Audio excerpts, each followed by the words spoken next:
పక్కపోవడం వల్లే ఈ పరిస్థితి వచ్చింది అనే దానికి మీ సమాధానం? యా, అందరికీ గుడ్ మార్నింగ్ అండ్ నమస్కారం, మీకు అలాగే జీ తెలుగు న్యూస్ ప్రేక్షకులకి. ఇప్పుడు నేను ఏమంటున్నంటే, రాష్ట్రపతి గారి దగ్గరికి వెళ్ళినప్పుడు బిల్లు వెళ్ళినప్పుడు దాన్ని స్టడీ చేస్తారు. ఇమ్మీడియట్ గా వీళ్ళు 15 ఏళ్ల కాలం కాంగ్రెస్ పార్టీ 15 ఏళ్ల కాలంలో ఏం చేసిందో మనకు తెలుసు, ఏం చేయాలనుకున్నదో తెలుసు. హడావిడిగా ఇప్పుడు 15 నెలల 20 నెలల తర్వాత నేను ఇప్పుడే ఇమ్మీడియట్ గా బీసీ డిక్లరేషన్ గుర్తొచ్చి రేపొద్దున లోకల్ బాడీ ఎలక్షన్స్ వస్తాయని గుర్తొచ్చి హడావిడిగా తీసుకొచ్చిన బీసీ కమిషన్ ద్వారా సర్వే చేయించడం, తర్వాత అది కాదు పోదు హైకోర్టు మొట్టికాయలు వేస్తే వాళ్ళకి డెడికేటెడ్ కమిషన్ వేయడం, తర్వాత దాంట్లో 42% తీసుకురావడం. అంటే ఎంతమంది ఉన్నారు అనేది ఇప్పటివరకు తెలియదు, పబ్లిక్ డొమైన్ లో పెట్టినా తెలియదు, ఆబ్జెక్షన్స్ అడిగినా తెలియదు. ఏమి పెట్టకుండా ఏమి తెలవకుండా ఆ రిపోర్ట్ తెలవకుండా వాళ్ళు ఏం చేస్తున్నారు, ఆ 42% లో కొంత వాళ్ళని మిగతా వాళ్ళని యాడ్ చేసి తర్వాత దాన్ని బీసీ కులాలని తక్కువ చేసి చూపించుకుంటూ దాన్ని బిల్ పాస్ చేసే ప్రయత్నం చేస్తా ఉన్నారు.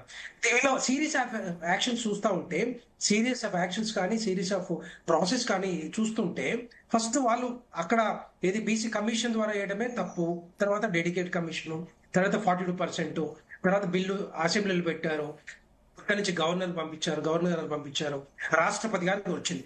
బిల్లు రాష్ట్రపతి గారి దగ్గర ఉన్నప్పుడు ఆర్డినెన్స్ ఎట్లా రిలీజ్ చేస్తారు, ఇష్యూ చేస్తారు.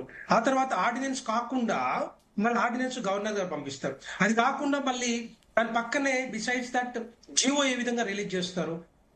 ఒక జీవో తోటి చట్టాలు మార్చాలంటే, ఒక జీవో తోటి రాజ్యాంగమే మార్చాలి, రాజ్యాంగ సవరణ చేయాలంటే ఈ రాష్ట్రాల్లో ఎన్నో జీవోలు రిలీజ్ చేసి మొత్తం ఎన్నో రకాలుగా చట్ట సవరణ చేసేవాళ్ళు. కనీసం గది కూడా తెలియకపోతే ఇంతమంది బ్యూరోక్రాట్స్ మంత్రులు ఉండి 8 రాష్ట్రాల్లో ఇట్లనే జరిగితే మరి రాజ్యాంగ సవరణ జరిగిందా, 50% క్యాప్ జరిగిందా, క్యాప్ ఏదైతే సీలింగ్ ఉందో రాజ్యాంగ పరిమితి ఏమన్నా మించిపోయిందా, రాజ్యాంగ పరిధిలో ఏం చేసినా కూడా చేయొచ్చు, కానీ వాళ్ళు ఇష్టం వచ్చినట్టు చేస్తా ఉంటే అదొకటి ఫెయిల్.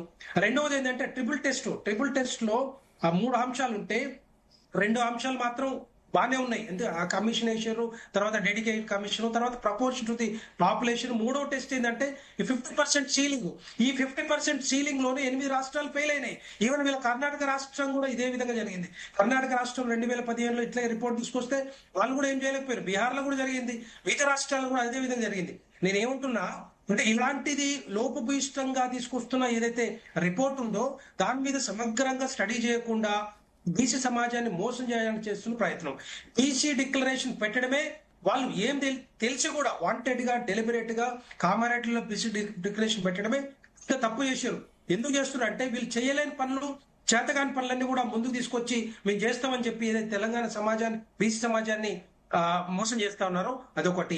రెండవది ఏంటంటే ఈ బిల్లులు పంపించడమే కాకుండా మూడవది జంతర్ మంతర్ దగ్గర ధర్నా చేయటం. జంతర్ మంతర్ దగ్గర ధర్నా చేయడం వల్ల రాజ్యాంగంలో సవరణ చేస్తారంటే అది పెద్ద పొరపాటే.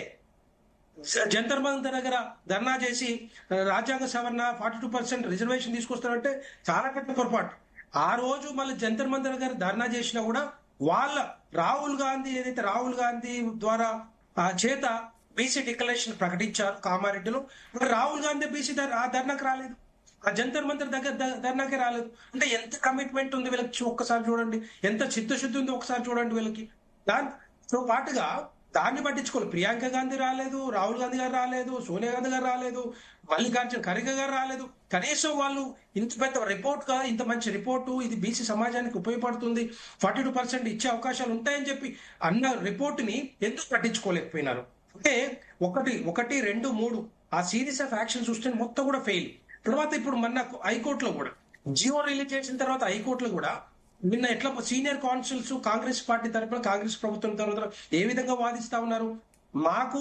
మేము నోటిఫికేషన్ రిలీజ్ చేసిన కాబట్టి ఎవరు ఆపలేరు, దాన్ని ఎట్టి పరిస్థితుల్లో ఎలక్షన్స్ కండక్ట్ చేయాల్సిందే అని చెప్పి హైకోర్టుని కూడా మిస్డైరెక్ట్ చేస్తా ఉన్నారు, డైవర్ట్ చేస్తా ఉన్నారు. అది కూడా తప్పే.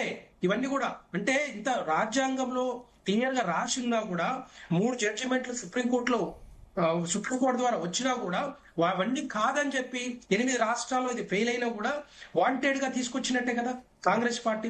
మరి ఎక్కడ లోపభూయిష్టంగా ఉంది, ఎక్కడ అవమానం జరుగుతుంది, ఎవరిని అవమానిస్తా ఉన్నారు, ఎవరిని మోసం చేస్తా ఉన్నారు, మరి బీసీ సమాజాన్ని మోసం చేస్తున్నట్టే కదా. నేనేమంటున్నా, వీళ్ళు స్టడీ చేయకుండా ఇష్టానుసారంగా ఏది పడితే అది, ఏ పాలసీ తీసుకొచ్చినా, ఏ బిల్లు తీసుకొచ్చినా కూడా అదే జరుగుతా ఉంది కాంగ్రెస్ పార్టీ, కాంగ్రెస్ ప్రభుత్వం ఈ రాష్ట్రంలో. అది జరగొద్దు. అది దాని మీద సమగ్రంగా సర్వే చేసినాకనే ఆ రిపోర్టు తీసుకొని, ఆ రిపోర్టు రాజ్యాంగ సవరణ పార్లమెంట్ లో పెట్టి చర్చించిన తర్వాతనే చట్ట సవరణ వచ్చే అవకాశాలు ఉంటుంది. తప్పితే ఏ విధంగా వస్తే చెప్పండి. వీళ్ళు అనంత మాత్రాన అవుతుందంటే నిజంగానే ఎవరైనా చేసుకోవచ్చు. ఒక జీవో తోటి చట్టాలు మారుతాయి అంటే అన్ని రాష్ట్రాలు అదే పనిచేస్తాయి. ఈవెన్ అంతకుముందు ఉన్న 8 రాష్ట్రాలు కూడా ఏదే ఫెయిల్ అయిన రాష్ట్రాల్లో అవే పనులు చేస్తాయి. ఒక జీవో తోటి చట్ట సవరణ చేయాలంటే అది తప్పు, అది అందరికి తెలియాల్సిందే. పల్నాటి వెంకరెడ్డి గారి సహజ లక్షణం ఒకటి బయటపడ్డదండి. అసలు కాంగ్రెస్ పార్టీ బీసీలకు డిక్లరేషన్ ప్రకటించడమే తప్పు అనేటువంటి దాంట్లో ఎంత అర్థం ఉందంటే, వాళ్ళకి తెలిసి చేసిరు, ఇప్పుడు దాకా తెలిసి చేసిరు అంటున్నారు, తెలిసి చేసిరు అంటున్నానండి. పార్టీ అయినా వాళ్ళు తెలిసి చేసిరు, అన్ని తెలిసి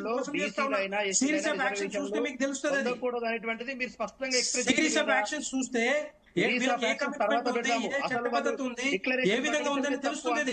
అంటే అన్ని రాష్ట్రాల్లో ఫెయిల్ అయినట్టుగా ఈ రాష్ట్రంలో కూడా ఫెయిల్ వెంకటరెడ్డి గారికి బీసీలకు రిజర్వేషన్లు ఇవ్వడం అనేటువంటిది ఇష్టం లేదు. నేను కాదు చెప్పేది, 42% కాదు, మేము 45% ఇస్తాం, 56% కూడా ఇస్తాం. ఉన్నట్టుగా ఇవ్వాలని మేము డిమాండ్ చేస్తాం. నేను ఎన్నో సందర్భాల్లో ఎన్నో టీవీ ఛానల్ చెప్పినాం. మీరు నా చిత్తశుద్ధి కాదు మాట్లాడేది. నేను 56% చెప్పినా, నేను 50 ఎంత మంది ఉంటే అంతమందికి అంత ఇవ్వాలని చెప్పి ఎన్నోసార్లు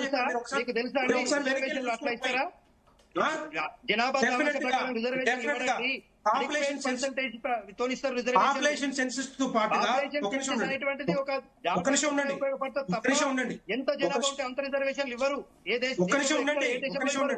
పాపులేషన్ సెన్సస్ తో పాటుగా కాస్ట్ సెన్సస్ వస్తా ఉంది. అది ఆల్రెడీ నోటిఫికేషన్ వచ్చింది. ప్రధానమంత్రి నరేంద్ర మోడీ గారు నోటిఫై కూడా చేశారు. 2026లో ఎంతమంది, ఈ రాష్ట్రమే కాదు భారతదేశంలో అన్ని రాష్ట్రాలు కలిపి. మీరే మీ రిజర్వేషన్లు, మీ ఈడబ్ల్యూఎస్ రిజర్వేషన్లు ఇచ్చేటప్పుడు ఎన్ని కమిషన్లు వేసారు? ఎంతమంది ఏం మాట్లాడారు? ఏ కమిషన్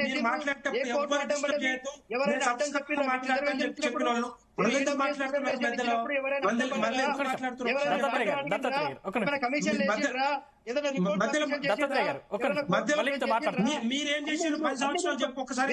మీరేం చేశారు 10 సంవత్సరాలు చెప్పు. ఈ బీసీ సమాజాన్ని ఏ విధంగా మోసం చేసి చెప్పు ఒకసారి.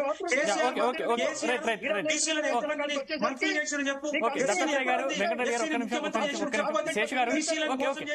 కేసీఆర్ కాదా బీసీలు మోసం చేశారు?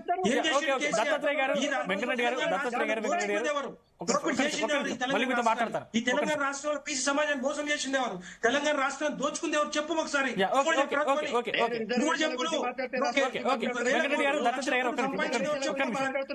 తెలంగాణ రాష్ట్రానికి ఏం మాట్లాడతారు?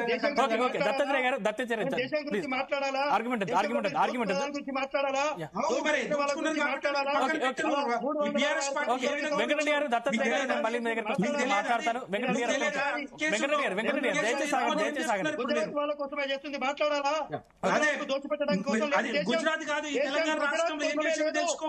తెలంగాణ రాష్ట్రంలో ఏం చేసిందో ఎన్ని వేల కోట్లు, లక్షల కోట్లు దోచుకుందో చెప్పదు.